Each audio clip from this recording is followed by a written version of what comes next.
todos en sus hogares. Doctor Luis Farrington, buenos días. Buenos días. Bienvenido a Pasando Visita. Gracias. No sé si usted sabe que este programa era todos los sábados a las 11. De 11 a 12. Sí, todos los sábados. Por el 29. Sí. Señores, gracias por su sintonía. Como todos los sábados le traemos un programa con mucho contenido de salud. Esperemos que sea de su agrado y con muchas informaciones que le puedan servir. Farrington, tenemos dos invitadas para hoy. La doctora Lisbela Redondo, quien es radióloga, especialista en diagnóstico por imágenes, y la doctora Analia Cruz, quien es radiooncóloga, y las dos van a estar hablando de lo que es el tratamiento y lo que es el diagnóstico del cáncer de mama. A propósito de que celebramos el mes de la lucha contra el cáncer de mama, que ayer fue el Día Mundial de la Lucha contra el Cáncer de Mama, así que este mes le hemos dado al programa con eso. Muy bien, excelente. Y tú sabes que se habían hecho algunas actividades a nivel nacional, precisamente celebrando ese día, de la lucha contra el cáncer de mama. Así es. Muchas actividades en todas partes. Más que todo es para recordar a las personas que este cáncer, si bien no es prevenible, es diagnosticado bien temprano y puede ser curado. Porque siempre, o sea, hay que tener claro esto, que no es que lo vamos a prevenir, todavía no se ha encontrado la manera de prevenirlo, pero sí de detectarlo a tiempo y curarlo. Entonces eso es, esta jornada y toda esta información es esto, tratando de concientizar a las personas, hombres y mujeres, porque le da a los dos, que se tienen que tratar de chequear con tiempo y si tienen historia familiar, detectar el cáncer con tiempo. Claro. ¿Arrancamos con la noticia? Déjame recordarle nuestras redes de comunicación, en las redes. Aquí en el estudio, 809-583-7999 para sus preguntas, para sus dudas. Por igual, el WhatsApp 849-225-3001 y redes sociales como Twitter, Facebook, Instagram y YouTube. Lo importante de YouTube es que ahí están todos los programas que lo puede ver cuantas veces decida y, por supuesto, cada una de esas entregas que nosotros llevamos del programa, usted puede repetirlo o puede verlo más adelante. No, véalo todas las veces que usted quiere. Como dice el amigo que no olvide darle like. Señores, vamos a iniciar con las noticias. La FDA aprueba otra vacuna contra el VPH, o sea, el virus de papiloma humano. La mayoría de las personas sexualmente activas se infectarán con el virus de papiloma humano en algún momento de sus vidas. En la mayoría de los casos, el virus se elimina por el sistema inmunológico, pero si por diversas razones no ocurre, las infecciones por VPH pueden causar cáncer cervical, anal, vaginal, de pene, de garganta, entre otras cosas.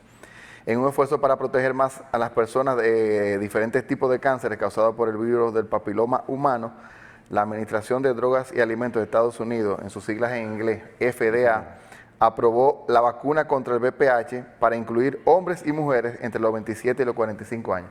Es la misma vacuna que se está usando hace tiempo, pero que ya la aprobaron en personas con esta edad, porque anteriormente era de 5 años hasta los 20, por ahí. O sea, era hasta edades jóvenes. Y ahora ya se va a empezar a utilizar en personas adultas, ya hasta de la edad de Farrington se puede usar. Entonces, ¿ha modificado el esquema? Sigue siendo 2 veces. 2 veces. 2 veces. Según estuve leyendo el mismo esquema. Una primera dosis y luego una segunda que viene siendo un refuerzo. Ok, había un inconveniente con esa vacuna, que era que la que estaba en el mercado no tenía la cobertura adecuada para todos los subtipos. Sí. Al parecer, esta ha venido a sustituir esa porque han cubrido entonces la cobertura ampliada. No te puedo asegurar, porque cuando yo estuve leyendo, mencionaba como que era la misma, pero que ellos la habían aprobado ya para el uso en personas mayores después de haber hecho unas pruebas. No sé si se aumentaron la cobertura. Esa parte, por lo menos en el artículo que leí, no estaba. Vamos a continuar entonces con la noticia. El Seguro Nacional de Salud, SENASA, hizo un llamado a los padres para que reafilien a sus hijos que cumplen mayoría de edad y que cursan estudios de secundaria o universitarios con el objetivo de que no se queden sin cobertura. Ellos informan que un promedio de 1.760 afiliados al año son quedados inactivos porque se gradúan o porque pasan de edad. O sea, porque pasan de edad. 1.760 afiliados mensualmente llegan a mayoría de edad, pasan de 18 años. Entonces, lo que tienen que hacer los familiares, los padres, reafiliarlos para que les siga teniendo cobertura. ¿Cómo los van a reafiliar? llevando la cédula del joven y una carta de donde está estudiando. De donde está estudiando. Entonces, con la carta de donde está estudiando y la cédula lo van a reafiliar hasta que llegue, me parece que hasta los 21 es que lo cubre.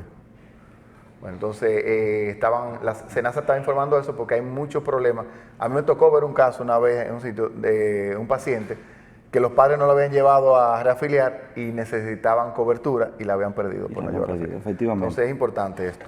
Yo quiero argumentar algo con respecto a esa noticia que tú acabas de dar, y es que no es bondad de SENASA hacer eso, es que la ley lo estipula. Es obligación, claro.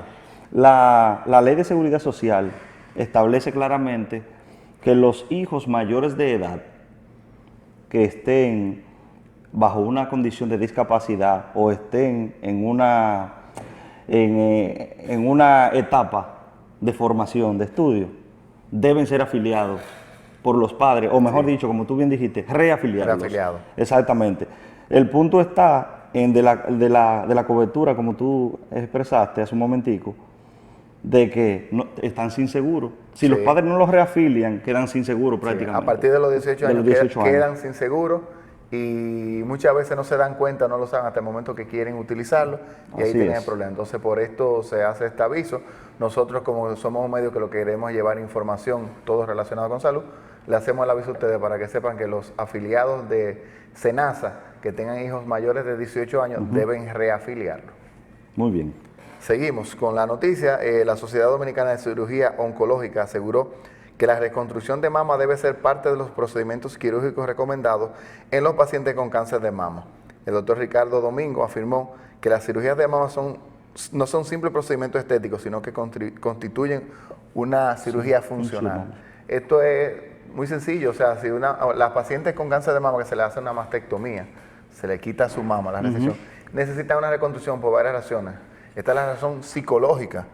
La mujer, las mamas es una parte muy importante para la mujer, es una parte que es como el símbolo de la feminidad. Entonces, recuperar su mama, la reconstrucción de la mama es muy importante para este tipo de pacientes, en lo que es el aspecto psicológico y el aspecto social, hasta para el hecho de las ropas que va a utilizar.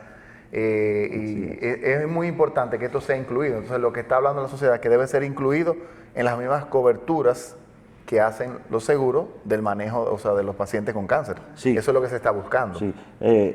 Normalmente, si el seguro tiene cobertura para mastectomía, que es la resección, a veces no para la reconstrucción, ¿no es así? No, o sea, no conozco casos de que tenga, no existe cobertura para esto. Te digo porque tenemos muchos pacientes, por ejemplo, que lo vemos en el hospital, que van allá porque no hay cobertura para una reconstrucción a nivel privado, lo tienen que pagar y este es un procedimiento que es muy costoso. Así es. Entonces no todo el mundo tiene la capacidad de pagarlo. Entonces lo que se está buscando es que las aseguradoras de salud, las ARS, cubran este procedimiento porque es algo necesario por la salud. Yo no sé si tú tienes alguna otra noticia. Sí. Dale. Quiero por este medio hacernos eco y felicitar a la Sociedad Dominicana de Ortopedia, dirigida por nuestro amigo el doctor Julio César Landrón. La Sociedad de Ortopedia ya viene hace un tiempo con las conversaciones con ARL, Aseguradora de Riesgo Laboral, Administradora de Riesgo Laboral, perdón. Entonces, no llegaron a un acuerdo con respecto a los materiales que los ortopedas necesitan para operar a los pacientes. Vamos a poner un ejemplo sencillo. Hay que operar a un paciente y poner una prótesis en el fémur, o en el brazo, en el húmero. Según las informaciones que ellos tienen, la ARL dice, esta es la que tú vas a usar, por encima de las recomendaciones médicas que ellos tienen, de acuerdo a la experiencia que tienen. Solamente tomando en base algo económico, cuál es la más barata a la ARS. Efectivamente. Esa es la base. Entonces, señores, perjudicando a los pacientes, porque un material que no tenga la calidad suficiente, que no tenga certificaciones, es poner en riesgo la vida de un paciente. Por no decir otras cosas, las calamidades que pasa un paciente cuando una cirugía, una técnica quirúrgica se realiza correctamente, pero el material no es el adecuado. Entonces, la Sociedad de Ortopedia decidió hacer un paro a los servicios de ARL del 22 al 26 de este mes, precisamente para que ellos entiendan que la supremacía en salud la debe tener el paciente. El beneficio de salir bien lo debe tener el paciente, que es realmente quien busca ayuda, quien acude a nosotros para tener salud. Que esa es la parte, o sea, el paciente es el centro de todo lo que es la salud, la parte primordial. Bueno, y después ya de esta información, nosotros nos vamos a ir a unos breves comerciales, inmediatamente retornamos con nuestras dos invitadas, la doctora Lisbeth Arredondo y la doctora Nali Cruz. No se muevan y en breve volvemos.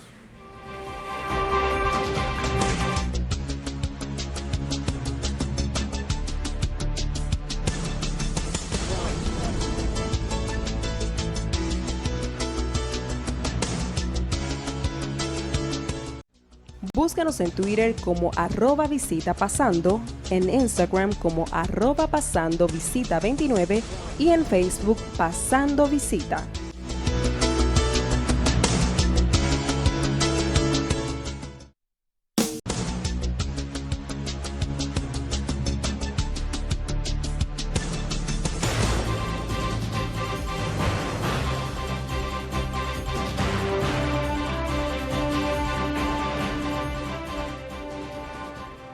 Continuamos en su programa de salud Pasando Visita.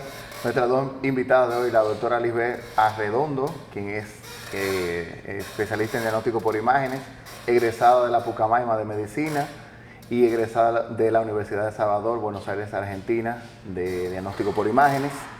La doctora Nalia Cruz, quien es egresada de UTESA, de Medicina, y egresada de radiooncóloga de la Universidad Nacional de México, la UNAM. Muy bienvenidas sean ustedes, doctora, y buenos días. Gracias por acompañarnos a Pasar Visita.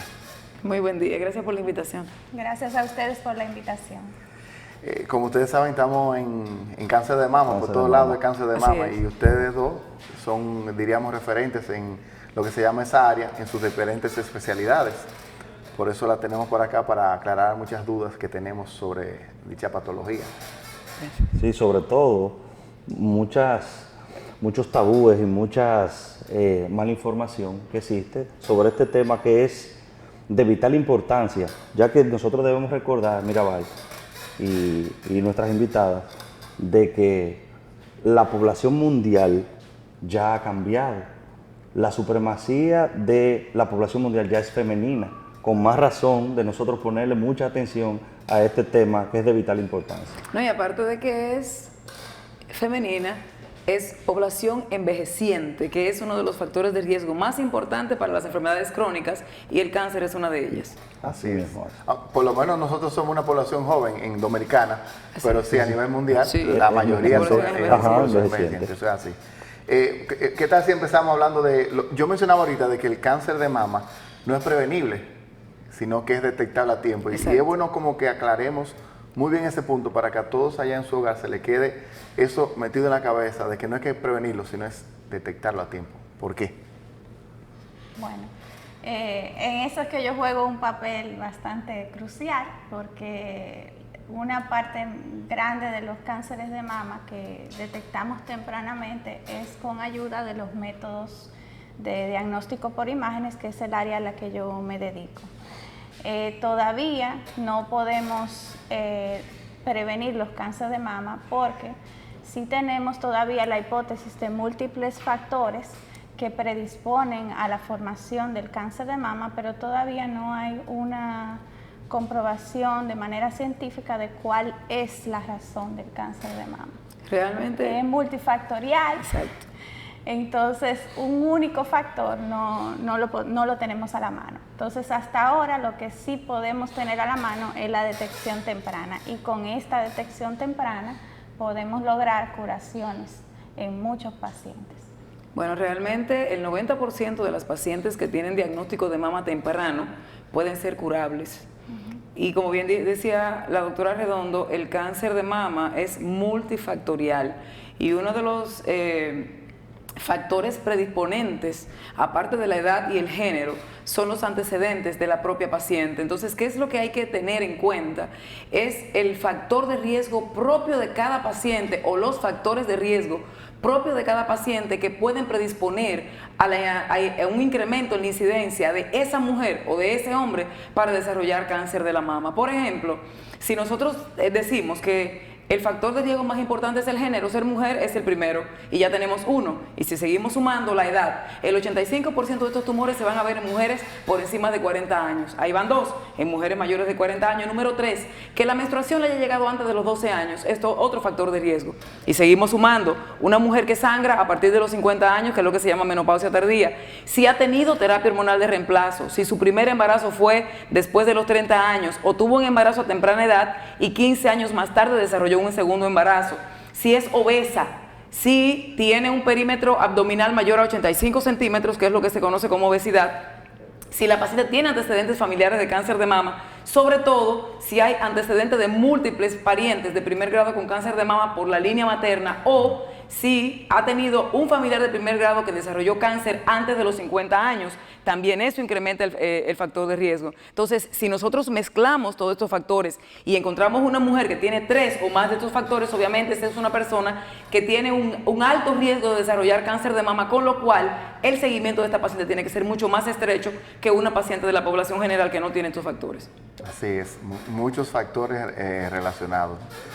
Nosotros les recordamos a nuestros amigos allá en sus hogares que tenemos los teléfonos del estudio 809-583-7999. Pueden llamar al estudio si tienen alguna pregunta para las doctoras sobre lo que es el cáncer de mama. Entonces, ya que aclaramos que el cáncer de mama hay que estar cayéndolo atrás, estudiándolo, buscándolo para encontrarlo. Exacto. Yo diría que esa es la palabra, buscándolo para encontrarlo. Porque si no, no vamos a ver que está por ahí. El cáncer de mama, hay muchos métodos de diagnóstico para después pasar a lo que es más Pero me gustaría preguntarle algo a las doctoras. Dele. La doctora decía que uno de los factores es la edad, mujeres mayores de 40 años. Pero a nosotros nos ha tocado ver pacientes menores de 40 años, hasta de 28 años y de 30, claro, con cáncer de mama. ¿A qué se debe o son casos excepcionales? No. Recuerda que yo dije, el 85% se ven pacientes mayores de 40 años. No significa que a las mujeres jóvenes no le pueda dar. Ya. Y generalmente cuando le da, y esto tienen que tenerlo en cuenta las televidentes que me están mirando, cuando una mujer menor de 40 años tiene cáncer de mama, el pronóstico es mucho peor que si fuera una mujer vieja. Lamentablemente, los cánceres en mujeres jóvenes tienen un comportamiento mucho más agresivo y casi siempre se relacionan con antecedentes familiares en pacientes jóvenes. O sea, tener consanguinidad, o sea, pacientes familiares de primer grado de la línea materna que han tenido cáncer de mama, sobre todo si lo ha desarrollado, como yo decía ahorita, antes de la menopausia o antes de los 50 años, eso incrementa el riesgo de 3 veces con relación a la población mundial o a la población general de tener cáncer de mama. Además, Farrington, para ampliar un poco tu pregunta, recuerda que el primer factor que mencionó justamente la doctora es el ser mujer. O sea, eso simplemente ya no te hace exento de que te pueda dar, independientemente de todos los demás factores. Y como ella mencionaba, la predisposición genética, que incluso ahora también tenemos unos marcadores que podemos realizar en sangre, y eso también nos predice bastante cuáles pacientes con factores hereditarios podrían llegar a tener un cáncer de mama. En cuanto a eso de los pacientes del cáncer de mama temprano, es que el tipo de cáncer que ocurre en mujeres jóvenes es diferente, o sea, hay algo además de los riesgos, los factores de riesgo, es que en las mujeres hay un cáncer que es muy agresivo por el tipo de célula, porque es o no hormonodependiente. ¿Qué es lo que pasa que en las mujeres jóvenes el cáncer es tan agresivo? Ok, existen 5 subtipos biológicos diferentes, se llama comportamiento biomolecular del cáncer de la mama, o sea, cómo se va a comportar ese cáncer dependiendo de los receptores de estrógeno, de progesterona, de la sobreexpresión de ciertos genes como el HER2/neu la sobreexpresión del gen P53, que todo eso te lo va a dar un panel de pronóstico para cáncer de mama que se le realiza a la biopsia que se hizo previamente que dijo que tú tenías cáncer, que lo que te deja el nombre, lobulillar o ductal. Entonces, el carcinoma ductal tiene 5 subtipos: luminal A, luminal B, triple negativo, basal like, el normal y el HER2 positivo. Cada uno de esos tiene un comportamiento diferente. El que le da a las mujeres jóvenes es el que tiene peor pronóstico porque es el triple negativo, el basal like. Ese no responde a nada. O sea, son tumores que tienen una respuesta inicialmente espectacular, porque desaparecen rapidísimo con la quimioterapia de entrada, que es lo que tiene que recibir la paciente de entrada. Casi siempre tiene una respuesta patológica completa. Cuando le extirpan la mama, no tiene tumor, pero de la misma manera que se va, regresa. Así vuelve. Entonces, ese es un cáncer que no es Ese no es curable. pero no es hormonodependiente. No es hormonodependiente. Por tiene eso es que receptor de aparece tan estrógeno. temprano. Exactamente. Ok. Pero aunque no sea hormonodependiente, también hemos visto que estas pacientes cuando tienen recidiva tumoral a veces vienen con un nuevo tumor. Así es. Entonces, Con otro tipo de tumor. Con otro tipo de tumor. tumor. Y por eso muchas veces de manera preventiva le tenemos que mandar a extirpar los ovarios para evitar que como tienen tantos factores de riesgo aumentados, también no venga uno nuevo que sí sea hormonodependiente. Además, esta paciente también tiene mucho riesgo de desarrollar cáncer en la mama contralateral, o sea, en la mama del otro lado, con lo cual normalmente se recomienda un seguimiento estrecho de la mama contralateral en estas pacientes también. Y en algunos casos hasta mastectomía bilateral cuando el factor de riesgo es muy alto. Mastectomía preventiva. Preventiva. Entonces, en esa parte de los factores de riesgo, las pacientes que son fumadoras no tienen un riesgo extra. Claro que sí, claro que sí. Es que los factores de riesgo para cáncer de mama se dividen en reproductivos, alimenticios, del medio ambiente, sociales. Entonces, el hábito tabáquico y el hábito alcohólico, déjame decirte que se dice que tomar 3 o más copas de vino a la semana incrementa el riesgo para cáncer de mama. ¿Cómo? Ya, Sí. mira. Así es. ¿Cuánta gente preocupada ahora en sus hogares? O sea, porque también tenemos El que exceso. ubicar este tema, y como lo estamos haciendo perfectamente, que la gente entienda en sus casas, que no es que, porque yo no tengo familia que sufren de cáncer, y yo no tengo, entonces van descartando, ¿usted ve? Pero yo me bebo mi vinito diario, hago tal cosa. Entonces, todos estos factores ambientales también es importante, y alimenticios, aclarar lo que sí tienen que ver. Claro, y algo que es importante que la población sepa es que el 97% de los cánceres que se presentan en la mama se presentan de nuevo, sin un antecedente familiar de cáncer. Solo el 3% se hereda, relacionado con lo que decía la doctora Arredondo hace un momentito, con relación a la mutación de los genes BRCA1 y BRCA2 y lo que yo decía previamente de los antecedentes familiares de cáncer de mama de la línea materna de primer grado. Ahora bien, el tabaquismo es un factor importante de riesgo para cáncer de la mama. Para todo tipo de cáncer. Sí. Para Los todo tipo de cánceres, cáncer y el sí. cáncer de la mama no es la excepción. Claro. La Organización Mundial de la Salud, y esto lo quiero decir, define como fumador a toda persona que a lo largo de su vida se ha fumado 100 cigarrillos o más. No importa si se lo fumó en una noche que se sentó a fumar o se lo fumó en 20 años. 100 cigarrillos se define fumador. ¿Y el de Noticia para ustedes. ¿Y el de segunda mano qué tal? Igualito. Ese igualito. Pero lo que yo no quiero decir es eso. Una hora de juca equivale a fumarse 400 cigarrillos. Ahí está. O sea, ahí, Huepa. bueno. Y lo digo porque Increíble. hay una moda ahora Ajá. entre la juventud Sí. de fumar juca con total ignorancia de todo lo que puede pasar. Sí. Porque no dice, no ha pasado nada, claro, no ha pasado nada porque es un hábito que está iniciando. Es reciente. Ajá, Tenemos que que es reciente. esperar que pase cierto tiempo para saber qué es lo que va a pasar con eso. Sin embargo, ya está demostrado que el consumo de una hora de juca equivale a fumarse 400 cigarrillos, con lo cual todo el que se ha expuesto una hora más al humo de la juca, independientemente de que le esté oliendo o esté no. alrededor, en el lugar donde le está usando, es fumador. Aunque nunca se haya puesto un cigarrillo en su boca. Qué detalle. Ahí Qué está. interesante, ¿verdad? Sí, muy interesante. Señores, a esos jóvenes que con mucha frecuencia, no tan solo en los lugares de diversión, sino ya hasta en la calle, En la casa tiene, porque sí. venden los aditamentos para esto y ya es de uso frecuente. Creo que en la ya la juventud. prohibieron en los No, sitios todavía públicos. no. No, todavía no, Está todavía en no. proyecto, Ah, está. ok. Ojalá y lo Exactamente. prohíban Se pronto. está peleando eso todavía. Sí.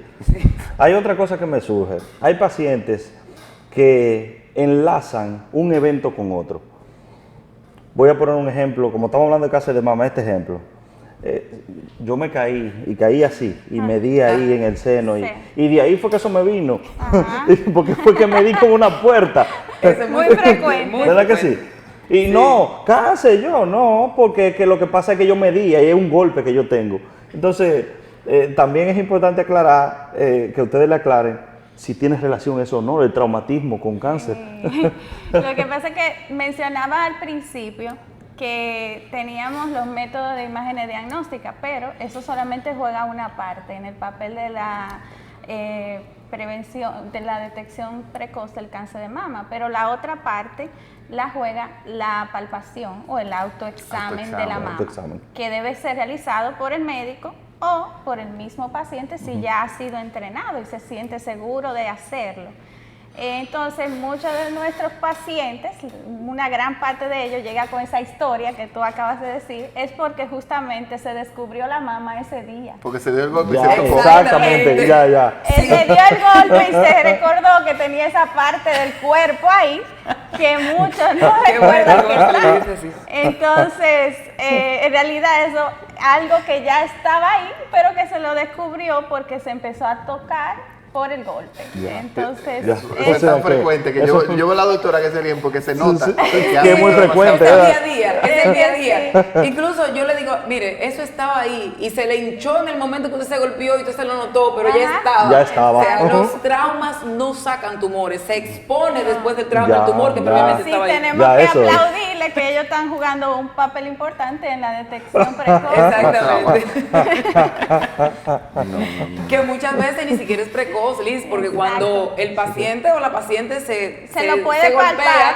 el tumor ya se le puede palpar y no lo Exacto. notó porque no se tocaba la mano. como bien tú Exactamente, dices. exactamente, Es así. efectivamente. Bueno, doctora, cuando los equipos que se utilizan para diagnosticar cáncer de mama, también pueden ser utilizados para hacer procedimientos en cáncer de mama. Así es. Nosotros hay varios, una vez que ya detectamos una lesión sospechosa, debemos tomar una muestra histopatológica, como mencionaba la doctora, tanto para hacer el diagnóstico del tipo de tumor, como también para ver a qué responde o cuál sería la terapia que más le conviene. Entonces, cuando realizamos estos procedimientos, que tienen que ser una biopsia, hay biopsias que son abiertas y otras que son cerradas. Ahora lo nuevo es tratar de que todas las biopsias sean cerradas. Estamos tratando de entrenar a la población, tanto Médica como- Sí, como sí, paciente, sí. que Sobre todo. hay múltiples beneficios con la realización de las biopsias cerradas. Y cuando las lesiones son muy pequeñas o el cirujano no la puede palpar, ahí es que nosotros jugamos un papel con los equipos de imágenes. O sea que realizamos biopsias dirigidas por sonografía. Si las imágenes son mejor vistas por sonografía, la podemos hacer dirigidas por mamógrafo o tomógrafo si la lesión se ve por ahí, o por resonancia magnética si es por donde la lesión es detectada. Pero por resonancia magnética, yo tengo curiosidad de cómo, porque sabe que en el resonador no pueden haber metales. No. ¿Qué hace? ¿Se le pone un marcadores para hacer? Tenemos agujas especiales con Ok. un metal especial que puede Ah, ya. entrar al resonador. Exacto. Ok. Bien, porque... Ya te voy a decir cómo. Porque, oye, mira, me quedé, Sí. bueno, Sí. yo no me imagino un metal en el resonador. En el Qué resonador. lío. Sí, Sí, la así verdad, mismo, Ya, así mismo. incluso ahora casi todos los metales que están usando para dejarlo dentro del paciente tienen que ser de titanio justamente por eso, para no quitarle al paciente la posibilidad Ya. de poder utilizar este método en caso de que lo requiera. Una cosa que quería enfatizar con relación a lo de las biopsias abiertas o cerradas, es que las biopsias no se hacen abiertas en cáncer de mama, porque los tumores no se deben injuriar. Cuando usted injuria un tumor, el tumor va a responder, y es como si usted le pusiera un palito a un panal de avispas. Eso yo iba a decir, eso es como confiar Las Ajá, avispas. sí, sí. Entonces, 1 milímetro de tejido con una biopsia guiada por imagen, como bien decía la doctora, 1 milímetro de tejido es suficiente para hacer el diagnóstico histopatológico y el panel pronóstico para cáncer de mama, que es lo que va a determinar el pronóstico de la paciente y el manejo. No, y recuerdan alguien en esa misma tonalidad de lo que hablabas, que incluso nos llegan muchos casos donde les traen toda la lesión. Ah, Entonces también nos llegan casos donde no sabíamos dónde estaba el El tumor. tumor inicial. y le cambian el estadio, pronóstico. el pronóstico, todo. Ciertamente. O sea, que bien dijimos al inicio que la educación también va para nosotros, para la clase médica. Así es. Precisamente porque de repente se localiza una masa en una mama y lo que se piensa es que hay que quitarte eso, hay que hacerte una biopsia abierta, y precisamente ustedes hablan de que podría cambiar todo el escenario de un paciente. Y siguiendo con la educación médica, en el mejor de los casos, ese médico se arriesga y le hace una biopsia abierta o le estirpe el tumor. En el peor de los casos, la paciente nos llega, le hizo a mí, 2 años después de que le empezaron a dar vitamina E por esa masita que ella tenía ahí, que era era un quiste de grasa. Y no la mandaron a hacer absolutamente nada, sino que le dan vitamina E, cuando la vitamina E, yo la he revisado de manera intencionada, no ha demostrado hacer absolutamente nada en la mama. No hay ninguna relación de la vitamina E con el cáncer con la prevención en cáncer de mama, todo lo contrario, y debo decirlo. La vitamina E provoca aumento de peso en las pacientes, y la obesidad sí es un factor de riesgo para cáncer de mama. Sí, señores, la educación médica, ahí está. Y otro de los especialistas que también me gusta mencionar son los cirujanos plásticos, porque ahora está mucho en boga las reducciones dentro de otros procedimientos. Y todo lo que se extrae, todos los tejidos que traemos del cuerpo deben ser estudiados. Aunque esa paciente te llegue sana, tú debes estudiar todo lo que tú le sacas del cuerpo a un paciente. Entonces me llegan también muchos casos. Eso es una regla médica de todo cirujano. Claro, debería ser. De reducciones de mama que no lo mandan a estudiar, y después no viene la paciente con metástasis o lesiones a distancia de un tumor que se fue en ese tejido que le extirparon, que no fue estudiado. Así es. Eso es un dato muy importante. Cada tejido que se saca del cuerpo, no importa, debe pasar por un patólogo. Nosotros siempre bromeamos de manera jocosa, decimos cuando hacemos las reducciones de mama, que son muchos tejidos grandes, decimos, se van a entretener los patólogos. Van a tener mucho en qué entretenerse, porque hay que mandarla. Pero previo, de hecho, una de los factores de riesgo para cáncer de mama, que es de lo que se está hablando en los últimos 5 años, justamente la densidad del parénquima mamario y lo que se llama gigantomastia, porque son mamas muy difíciles de evaluar por métodos de imágenes. Entonces yo digo que también, aparte de eso, la paciente, antes de realizar la reducción o la mastopexia, como nosotros le llamamos, la paciente debería ser muy bien estudiada, muy bien estudiada. Es que es parte del protocolo prequirúrgico. Exactamente, para evitar eso justamente que dice Liz, porque en el peor de los casos, la paciente no nos llega con una recaída local, nos llega con una recaída sistémica, pulmón, a hígado, hueso, a cerebro, cuando ya el chance de curarse de esa paciente se acabó. Óyeme, es tanto así que el cirujano, para planificar su cirugía, necesita ver las imágenes. El mejor ejemplo, yo tuve una paciente la semana pasada, yo le mando como siempre a hacer sus imágenes, y las imágenes me dice, tiene quistes retroareolares. Yo sabía que tenía que, yo abriendo la paciente de una vez, encontrando mi quiste, a sacar los quistes que estaban en el camino, pero no fue una sorpresa, yo sabía ya que estaban. Exactamente. Y es así, lo mismo pasa con las mamas. Si tú no lo investigas y tú abres las cosas a lo loco sin saber si hay algo ahí, que tú te lo encuentres en el momento de la cirugía es un problema, porque ya tú no tenías tampoco un equipo de patólogos preparado para hacerte una impronta para ver qué es lo que hay. Entonces es muy importante. Entonces, yo creo que ese es un punto que es bueno que todos lo sepan, y como siempre, educación para todos nosotros los médicos. Sí, que lo sepan y que lo apliquen. Claro, aplicarlo. Sí. Que respetemos las especialidades. El intrusismo médico, yo iba a hablar de eso. Yo iba a hablar de eso. Qué bueno, por ejemplo, en estos programas de este mes, hemos estado invitando para hablar de cáncer de mama. Invitamos, por ejemplo, hace 2 semanas a un oncólogo clínico y un cirujano oncólogo. Hoy tenemos invitada a una especialista en diagnóstico por imágenes y a una radiooncóloga. O sea, y la idea de esto fue en todo momento que el cáncer de mama es un manejo multidisciplinario.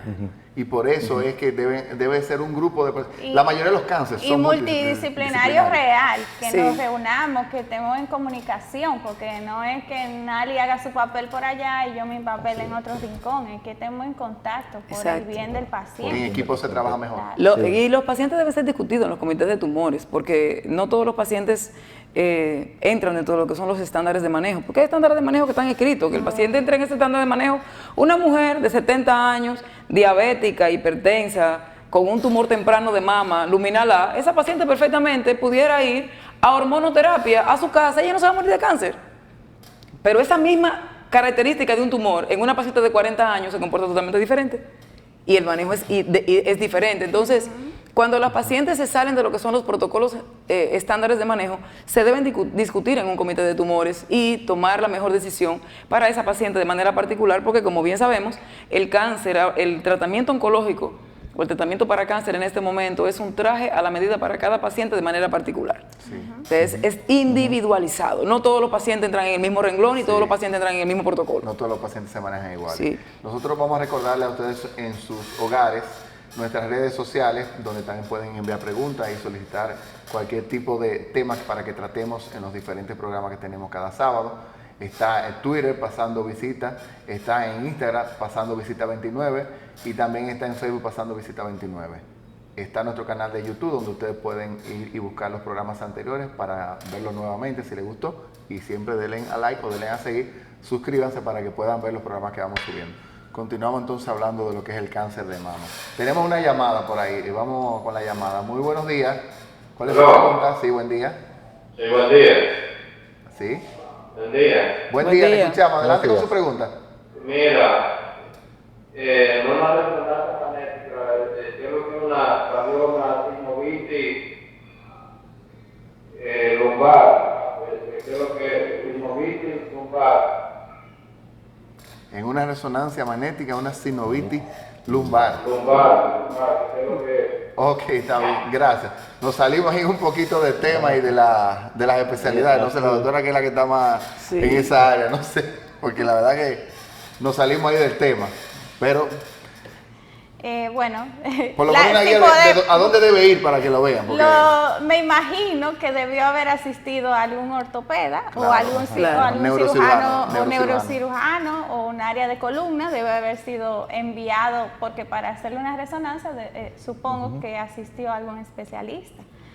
Lo correcto es que vaya obviamente a llevarle resultado a su médico, porque nosotros no hacemos diagnóstico con las imágenes. Nosotros hacemos diagnóstico con un conjunto de cosas, que son los síntomas que llegó el paciente,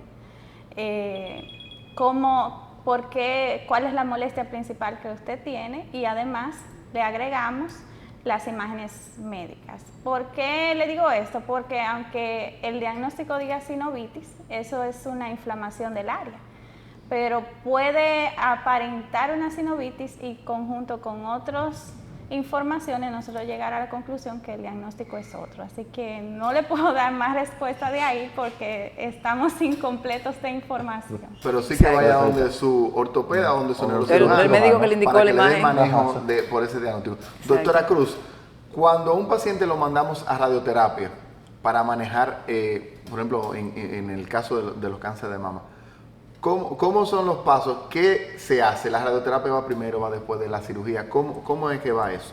Bueno, cuando nosotros definimos cáncer de mama, y ya se ha hablado de eso en los últimos 10 años, el cáncer de mama es una enfermedad sistémica. Y existen varios tratamientos. Normalmente la paciente que tiene cáncer de mama va a ser sometida a todos los tratamientos oncológicos, cirugía, quimioterapia, radioterapia, hormonoterapia, terapia génica, biológica, dependiendo de cada caso de manera particular. Algunas se necesitan todos, otras nada más uno, depende. Ahora bien, como el cáncer de mama es una enfermedad sistémica, que no es una enfermedad considerada local, la cirugía y la radioterapia son tratamientos locales o locorregionales, con lo cual en los últimos 10 años la cirugía y la radioterapia se han convertido en lo que es la adyuvancia al tratamiento en el cáncer de mama. ¿Qué es la adyuvancia? El tratamiento que se administra después de un tratamiento radical.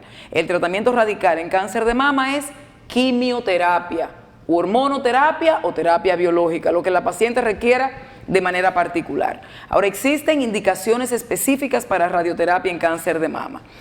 Una indicación para cáncer de mama de manera global es que la paciente haya sido sometida a una cirugía conservadora.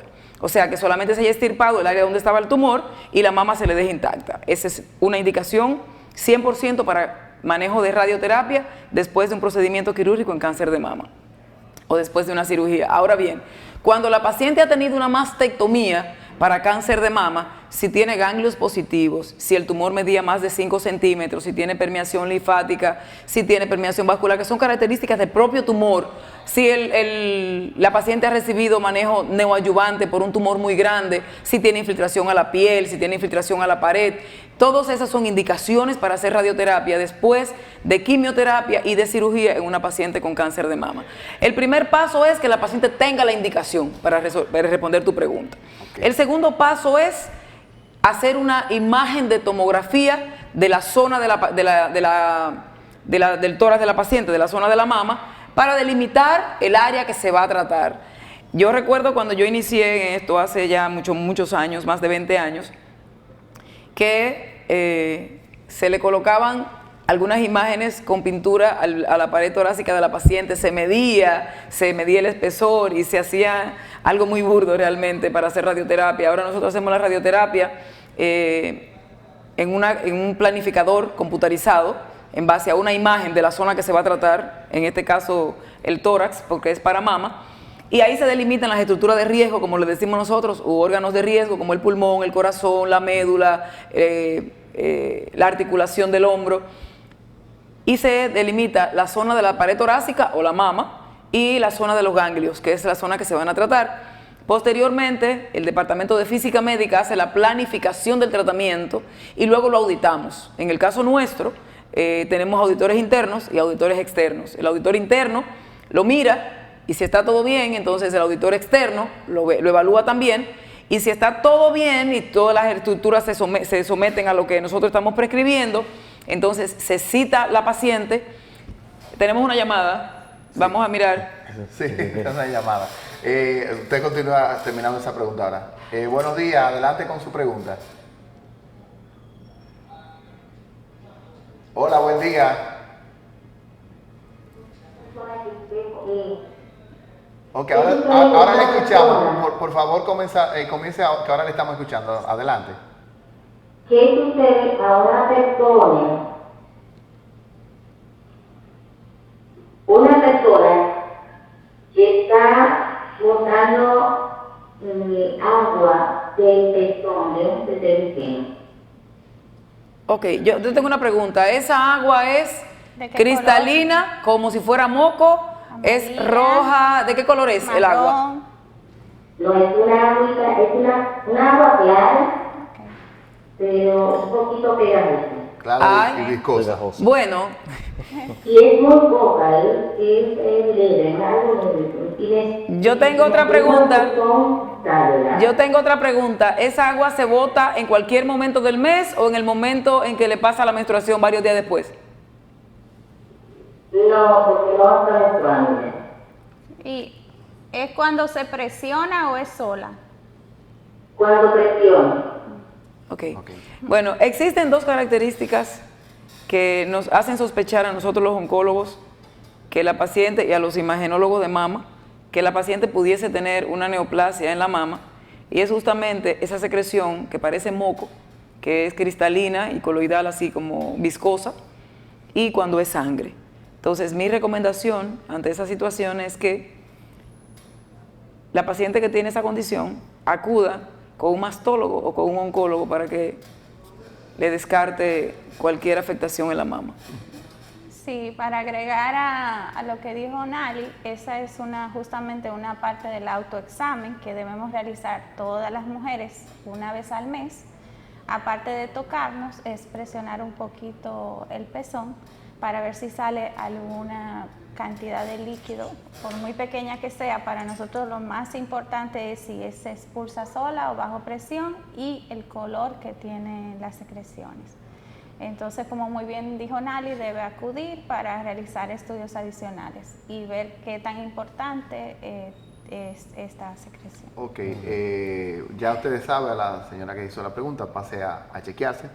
Casi estamos terminando el programa, doctora. Si usted puede abreviar la respuesta a la pregunta que estaba... Bueno, al final de todo esto, cuando ya el plan está realizado, la paciente se coloca en la camilla, hacemos lo que se llama verificación de los campos de tratamiento y a partir de ahí se inicia el tratamiento. Eso es más o menos el proceso de la radioterapia. Ok. ¿Tienes algo más para despedir? Okay.